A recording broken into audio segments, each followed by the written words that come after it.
ஸ்டாலின் வீட்டில் திடீர் மரணம், கண்ணீரில் குடும்பத்தினர். அரசு நிகழ்ச்சிகள் திடீர் ரத்து. சென்னை ஆயிரம் விளக்கு தொகுதி முன்னாள் எம்எல்ஏவான க. செல்வம் உடல்நலக்குறைவால் காலமானார்.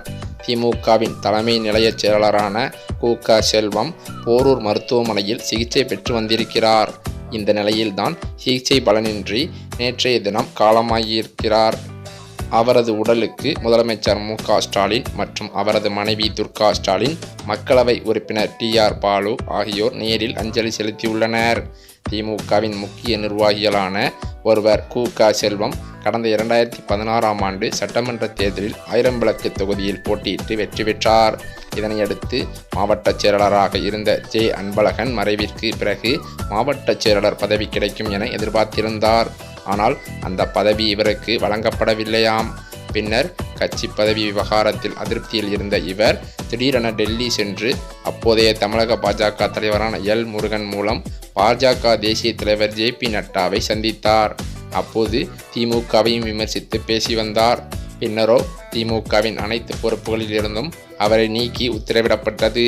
இதன் தொடர்ச்சியாகவே அவர் 2020இல் பாஜகவில் இணைந்தார். ஆனால் பாஜகவிலும் கூட அவருக்கு முக்கியத்துவம் வழங்கப்படவில்லையாம். இதனால் பாஜகவிலும் அதிருப்தியில் இருந்து வந்திருக்கிறார். இதனால் மீண்டும் திமுகவில் இணைய எண்ணம் கொண்டு சென்னை அண்ணா அறிவாலயத்தில் 2022ஆம் ஆண்டு முதலமைச்சர் ஸ்டாலின் தலைமையில் திமுகவில் இணைந்தார். பின் மீண்டும் அவருக்கு தலைமை நிலைய செயலாளர் பொறுப்பு வழங்கப்பட்டது. இந்த நிலையில் கடந்த சில நாட்களாகவே உடல்நலக்குறைவால் அவதிப்பட்டு வந்த இவர் போரூர் ராமச்சந்திரா மருத்துவமனையில் அனுமதிக்கப்பட்டு சிகிச்சை பெற்று வந்தார். ஆனால் சிகிச்சை பலனின்றி நேற்றைய தினம் காலமாகிவிட்டார்.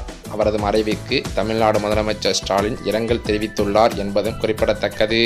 அந்த இரங்கலில் ஸ்டாலின் கூறியிருப்பதாவது: வெள்ளந்தியான உள்ளத்துக்கு சொந்தக்காரரான கு. க. செல்வம் மறைந்தார் என்ற செய்தி அறிந்து நான் இடியாய் வருந்திருக்கிறேன். புன்சிரிப்பும் வாஞ்சியையும் குலையப் பேசும் அவரது பேச்சை இனி கேட்க முடியாது என்று எண்ணும்போது நெஞ்சம் விமுக்கிறது. அவரது பேச்சுதான் பலருக்கும் புரிந்து கொள்ள கடினமாக இருக்குமே தவிர, அவரது வெள்ளை உள்ளம் பழகும் எவருக்கும் கற்கண்டாய் இனிக்கும். இனி அந்த கற்கண்டை கழகத் தோழர்கள் காண இயலாது எனும் எண்ணம் வருத்தத்தக்கிறது.